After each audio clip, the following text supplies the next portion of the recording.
To NG tutorials. हम पढ़ रहे थे फिजिक्स क्लास 10 चैप्टर 6 जिसमें हम पढ़ रहे थे रिफ्रैक्शन ऑफ लाइट। आज का हमारा टॉपिक रहेगा एटमॉस्फेरिक रिफ्रैक्शन, मतलब एटमॉस्फेयर की वजह से होने वाला रिफ्रैक्शन है।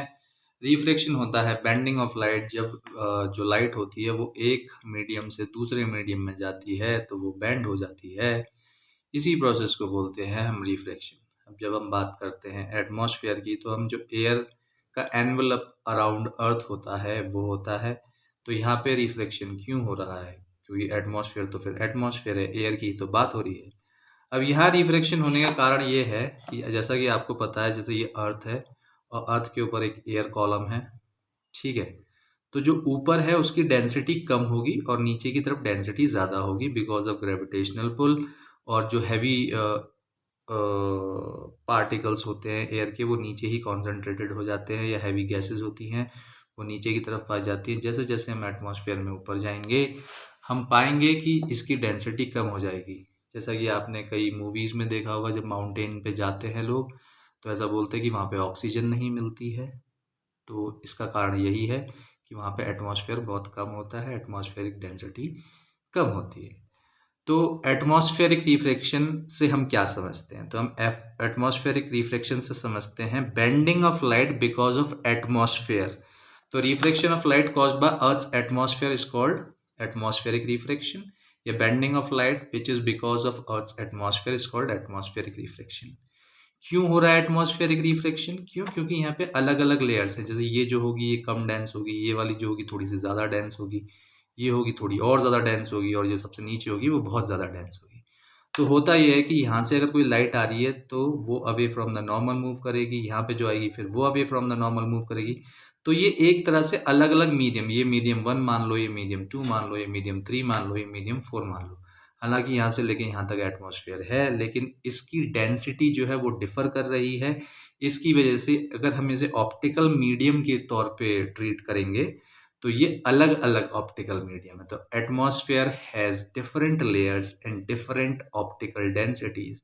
इसकी कम होती है, नीचे की तरफ आएंगे तो डेंसिटी इंक्रीज करने लगेगी और हमें रिफ्रैक्शन का पैटर्न दिखने लगेगा। अब एटमॉस्फेरिक रिफ्रैक्शन की वजह से कौन कौन से फिनोमेना हैं जो हम नेचर में देख सकते हैं? पहला है हमारे पास ट्विंकलिंग ऑफ स्टार्स। तो समझ लेते हैं हम, जैसे ये अर्थ है और इसके ऊपर एक स्टार है, तो यहाँ पे एटमॉस्फेयर है और इसके थ्रू इस लाइट को ट्रेवल करना है। तो होता ये है, क्योंकि आप जानते हैं हवाएं चलती हैं जिसकी वजह से ये एटमॉस्फेयर जो होगा वो वेरी करेगा, कभी इसकी डेंसिटी ज़्यादा है कभी कम है।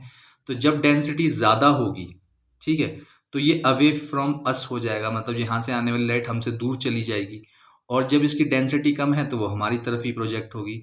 तो ये फिनोमेना लगातार चेंज इन एटमॉस्फेरिक डेंसिटी की वजह से होता है। तो कभी कभी हमारे पास तक लाइट बहुत ज़्यादा पहुंच रही है और कभी लाइट इधर उधर भटक जाती है और हमारे पास डिम लाइट पहुंचती है। तो जब हमारे पास ब्राइट लाइट पहुंचती है तो हमें लगता है स्टार तेज चमक रहा है, और जब डिम लाइट पहुंचती है तो हमें लगता है कि स्टार की जो लाइट है वो कम हो गई है। और इसी को बोलते हैं हम ट्विंकलिंग ऑफ स्टार्स। ठीक है, अब ये डिस्टेंस जो स्टार्स का अर्थ तक है वो बहुत ज़्यादा है। यहीं पे एक और केस आता है जिसमें हमसे क्वेश्चन पूछा जाता है कि भाई ट्विंकलिंग स्टार्स में तो होती है पर प्लैनेट्स में नहीं होती, प्लैनेट्स भी तो एटमॉस्फेरिक उससे ट्रैवल कर रहे हैं। तो हम बोल सकते हैं कि इनका जो डिस्टेंस होता है ये बहुत ज़्यादा कम होता है, जिसकी वजह से ये जो रिफ्रैक्शन पैटर्न हमें देखने को मिलता है वो नेग्लिजिबल हो जाता है। इसलिए स्टार्स आपको ट्विंकल करते हुए नहीं दिखेंगे। तो जैसे नाइट स्काई में हमें कभी ये पता करना हो कि भाई जो हमें दिखाई दे रहा है, दिखते तो प्लेनेट भी स्टार की तरह ही हैं, लेकिन अगर हमें पता करना हो कि ये स्टार है या प्लेनेट है तो हमें सिर्फ इतना ऑब्जर्व करना पड़ेगा 20 से 30 सेकंड तक कि क्या वो ट्विंकल कर रहा है, क्या उससे आने वाली लाइट कम ज़्यादा हो रही है। अगर उससे आने वाली लाइट कम ज़्यादा हो रही है तो वो स्टार है क्योंकि वो ट्विंकल कर रहा है, और अगर वो प्लेनेट है तो ट्विंकलिंग नहीं होगी, जो लाइट की इंटेंसिटी होगी वो कम ज़्यादा नहीं होगी। एक बार फिर से पैराफ्रेज करते हैं, ट्विंकलिंग ऑफ स्टार्स क्यों होती है? क्योंकि वेरिएशन होता है डेंसिटी में। एटमॉस्फेयर की डेंसिटी बदलती रहती है, कभी कम हो जाती है कभी ज़्यादा हो जाती है। जब कम होती है तो सीधे हमारे तक लाइट आती है तो ब्राइट लाइट आती है, ज़्यादा हो जाती है तो वो हमसे दूर चली जाती है, डेविएट हो जाती है। इसी की वजह से ट्विंकलिंग ऑफ स्टार होता है। ठीक है, stars seem higher than they actually are. अब जैसे हम बात करें कि ये आपका अर्थ का सरफेस है और आपका स्टार यहाँ पे है, तो यहाँ से आने वाली लाइट क्या होगा, एटमॉस्फेरिक रिफ्लेक्शन की वजह से बेंड करने लगेगी और हम इसे यहाँ पे परसीव करेंगे। तो ये वाले स्टार की लाइट जो हो रही है वो यहाँ आ रही है, लेकिन हमने तो हमारे दिमाग ने अपने आप को इस तरह से ट्रेन किया है कि वो ये मानता है कि लाइट तो सीधी ही आती है। तो हम इसको कहाँ पे अज्यूम करेंगे, इस जगह पे, ठीक है। स्टार हालांकि यहाँ पे था, लेकिन बेंडिंग ऑफ लाइट की वजह से जो ट्रेजेक्ट्री बन रही है उसकी, या हम जो परसेप्शन जो हमारे दिमाग में क्रिएट हो रहा है वो हो रहा है इसकी लोकेशन यहाँ पे देखते हुए, ठीक है। इसलिए जो स्टार्स होते हैं वो हमें अपनी एक्चुअल हाइट से ज़्यादा दिखाई देते हैं, ठीक है। तो हमसे क्वेश्चन कैसे पूछे जाएंगे कि भाई ये बताओ कि, या तो यही पूछ लिया जाएगा कि एटमॉस्फेरिक रिफ्लेक्शन के फिनोमेना बताएं, तो हम बोल सकते हैं ट्विंकलिंग ऑफ स्टार्स, या स्टार्स हमें एक्चुअल हाइट से ज़्यादा ऊंचे दिखाई देते हैं। या हमसे अगर ये पूछा जाए कि स्टार्स हमें एक्चुअली हाई क्यों दिखाई देते हैं अपनी हाइट से, तो हम बोल सकते हैं बिकॉज ऑफ एटमॉस्फेरिक रिफ्लेक्शन, और यहाँ पे हमारा आंसर खत्म हो जाएगा क्योंकि ये 1 मार्क से ज़्यादा का क्वेश्चन नहीं होगा। अब एडवांस और डिलेड सनसेट की बात करते हैं, ये भी एटमॉस्फेरिक रिफ्लेक्शन की बात करते हैं। मान लेते हैं ये अर्थ है, ठीक है। आप यहाँ पे खड़े हुए हैं, ये हॉराइजन की लाइन है, मतलब इसके ऊपर या इसके लेवल पे जो चीज़ है वो आपको दिखाई देगी, और इसके नीचे की चीज़ आपको नहीं दिखाई देनी चाहिए क्योंकि फिर अर्थ आ जाएगी बीच में। अब इस पॉइंट से आपको लग रहा होगा क्या कहते हैं कि भैया हमें तो ये भी दिखाई देगा, पर आपको नहीं दिखाई देगा कि अर्थ का साइज बहुत बड़ा होता है और आपका साइज बहुत छोटा होता है। तो आप ये मान ले कि ये हॉराइजन की लाइन है जिसके ऊपर या इससे कोइंसाइड करती हुई चीज़ें ही आपकी दिखाई देंगी। अब मान लेते हैं सन यहाँ पे है, ठीक है। अब यहाँ से जो लाइट इस तरफ ट्रेवल करना चाहती थी वो एटमॉस्फेरिक रिफ्लेक्शन की वजह से इस तरह ट्रेवल करने लगेगी, ठीक है। बेंडिंग ऑफ लाइट होने लगेगा एटमॉस्फेरिक रिफ्लेक्शन की वजह से। अब यहाँ पे खड़े होगे, आपको सन दिखाई दे रहा है, तो आप क्या परसीव करेंगे, आपको लगेगा कि सन यहाँ से दिख रहा है, या सन की लोकेशन जो है वो ये हो गई है। ठीक इसी तरह से मान लेते हैं कि सनसेट हो चुका है, सन जा चुका है, लेकिन यहाँ से आने वाली लाइट फिर अपना बेंडिंग फिनोमेना शो करेगी एटमॉस्फेरिक रिफ्लेक्शन की वजह से, और हम परसीव करेंगे कि सन की एग्जैक्ट लोकेशन ये हो जाती है। तो यही एडवांस या डिलेड सनसेट, एडवांस सनराइज मतलब सन एक्चुअली आया नहीं है ऊपर लेकिन हमें दिख रहा है, तो एडवांस सनराइज या डिलेड सनसेट, सन सेट हो चुका है लेकिन अभी भी हमें ऊपर दिख रहा है बिकॉज ऑफ एटमॉस्फेरिक रिफ्लेक्शन। तो आपसे पूछा जा सकता है क्वेश्चन कि फिनोमेना बताओ एटमॉस्फेरिक रिफ्लेक्शन के जो आप अपने आसपास देखते हैं, तो आप बोल सकते हैं एडवांस सनराइज या डिलेड सनसेट, ठीक है। या हम ऐसे पूछ सकते हैं कि एडवांस सनराइज या डिलेड सनसेट हमें क्यों दिखाई देता है, या 2 मिनट पहले हमें सूरज क्यों दिखाई देने लग जाता है, तो आप बोल सकते हैं एटमॉस्फेरिक रिफ्लेक्शन की वजह से, ठीक है। अब एक और फिनोमेना है लाइट के साथ, वो है स्कैटरिंग ऑफ लाइट। तो स्कैटरिंग ऑफ लाइट का मतलब होता है थ्रो अवे ऑफ लाइट, कि जैसे मान लीजिए लाइट की एक बीम आ रही है और छोटे छोटे पार्टिकल्स उसके रास्ते में आ गए, तो इनसे टकरा के वो इधर उधर भटक जाएगी या बिखर जाएगी, इसी को बोलते हैं हम स्कैटरिंग ऑफ लाइट। तो scattering of light means to throw light in various direction, तो अलग अलग डायरेक्शन में हमें ये स्कैटरिंग इस लाइट की हो जाएगी। जो लाइट बीम है वो छोटे छोटे पार्टिकल्स होते हैं, जैसे मॉलिक्यूल्स होते हैं, oxygen, nitrogen, sulphur dioxide, carbon dioxide, जो एटमॉस्फेयर में पाए जाते हैं, उन पार्टिकल से जब ये टकराती है तो ये इधर उधर बिखर जाती है। तो इस बिखरने को ही हम स्कैटरिंग बोलते हैं। Scattering of light means to throw light in various direction. तो टिंडाल इफेक्ट जो इससे जुड़ा हुआ है स्कैटरिंग ऑफ लाइट से, आप देख सकते हैं scattering of light by particles in its path is called Tyndall effect. जैसे एक अंधेरा कमरा हो बिल्कुल, ठीक है, अब उसके अंदर एक होल है और वहां से आ रही है एक लाइट, तो आप देखेंगे उस लाइट का पाथ आपको पूरी तरह से विजिबल होता है। अब वो विजिबल क्यों होता है, क्योंकि इसके बीच में जो पार्टिकल्स आपको देखने को मिल रहे हैं या पार्टिकल्स जो रास्ते में आ रहे हैं वो उससे टकरा के लाइट दाएं बाएं स्कैटर हो रही है, ठीक है, जिसकी वजह से ये पाथ आपका विजिबल हो जाता है। तो इसको आप जंगलों में भी देख सकते हैं, जब जहाँ पे बहुत ऊंचे ऊंचे ट्रीज होते हैं तो वहां से धूप जो आती है वो डायरेक्टली नहीं पहुंच पाती है, बीच में जो पार्टिकल्स होते हैं उसकी वजह से उसका पाथ हमें क्लियरली विजिबल होता है। या आप जहाँ पे थोड़ा कोहरा हो या धुंध हो, उसमें अगर थोड़ा सन विजिबल होने लगे या दिखने लगे तब भी आपको ये पैटर्न दिखने लगता है। तो टिंडाल इफेक्ट, जब आप डार्क रूम के अंदर हों, एक छेद से लाइट आ रही है और आप उसका पाथ विजिबल है, उसी को बोलते हैं हम टिंडाल इफेक्ट। यहाँ पे बोल सकते हैं scattering of light by particle in its path is called Tyndall effect.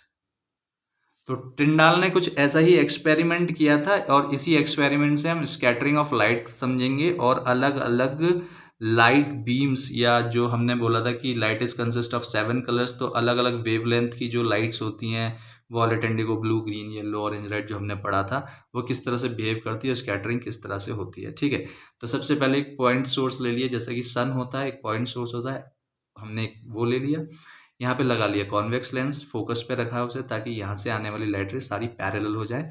उसके बाद हमने एक सॉल्यूशन लिया जो कॉलॉइडल सॉल्यूशन है। कॉलॉइडल सॉल्यूशन ये होते हैं जो जिनके अंदर जो पार्टिकल्स होते हैं वो अभी भी दिख रहे हैं, या पार्टिकल्स का जो एग्जिस्टेंस है वो एकदम क्लियर है। ट्रू सॉल्यूशन वो होते हैं जिनके जैसे नमक के अंदर हमने पानी के अंदर नमक मिलाया तो बिल्कुल गायब हो जाएगा नमक, लेकिन यहीं पे अगर हमने डस्ट मिला दी तो छोटे छोटे पार्टिकल्स आपको देखने को मिलेंगे, तो वही कॉलॉइडल कहलाता है।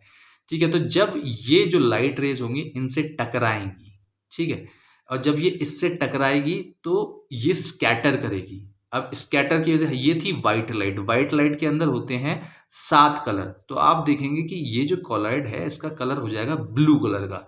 इससे हमें पता चलता है कि सबसे ज्यादा स्कैटरिंग जो होती है वो होती है ब्लू कलर की। ठीक है, क्यों? क्योंकि उसकी वेवलेंथ सबसे कम होती है, और जो स्कैटर नहीं होगी लाइट वो पहुंच जाएगी हमारे स्क्रीन तक। अब ये पैरेलल लाइट रेज यहाँ से एंटर करती हैं और हम इन्हें फोकस करवाते हैं एक पॉइंट पे, और हम पाते हैं कि ये तो सिर्फ रेड कलर की वेवलेंथ ही यहाँ तक पहुंची है, और बाकी सारी जो वेवलेंथ हैं वो स्कैटर हो गई हैं। तो आपने देखा कि अगर विबग्योर की बात करें तो वॉयलेट, इंडिगो, ब्लू और ग्रीन का भी हम बोल सकते हैं, तो ये इसी के क्लोज होती हैं, इसलिए हमें आसमान भी नीला दिखाई देता है, समंदर का जो पानी होता है वो भी नीला दिखाई देता है, बिकॉज स्कैटरिंग सबसे ज़्यादा होती है ब्लू लाइट की। क्यों होती है ब्लू लाइट की?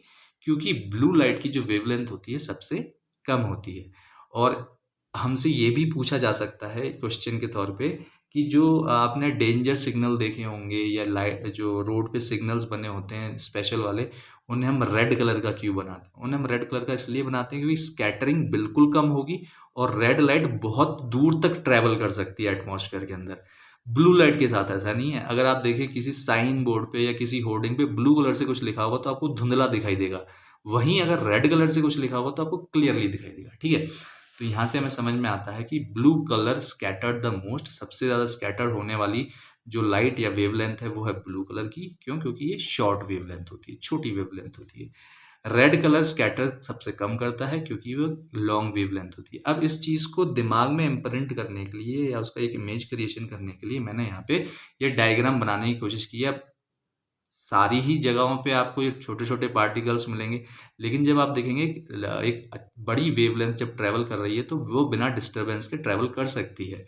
ठीक है, यहीं पे अगर ब्लू की वेवलेंथ देखें तो कितनी छोटी है, तो इसके पास गुंजाइश ही नहीं है कि वो टकराए नहीं, तो उसे तो टकराना पड़ेगा, और जैसे ही वो पार्टिकल से टकराएगी वो स्कैटर हो जाएगी, और इसी वजह से हमें जो आसमान होता है वो नीला दिखाई देता है। तो हमारा पहला एक और क्वेश्चन हमसे पूछा जा सकता है कि हमें स्काई का कलर ब्लू क्यों दिखाई देता है? तो हमें स्काई का कलर ब्लू इसलिए दिखाई देता है क्योंकि जो स्कैटरिंग होती है, हम सीधे सीधे बोल देंगे the colour of sky seems to be blue because of scattering.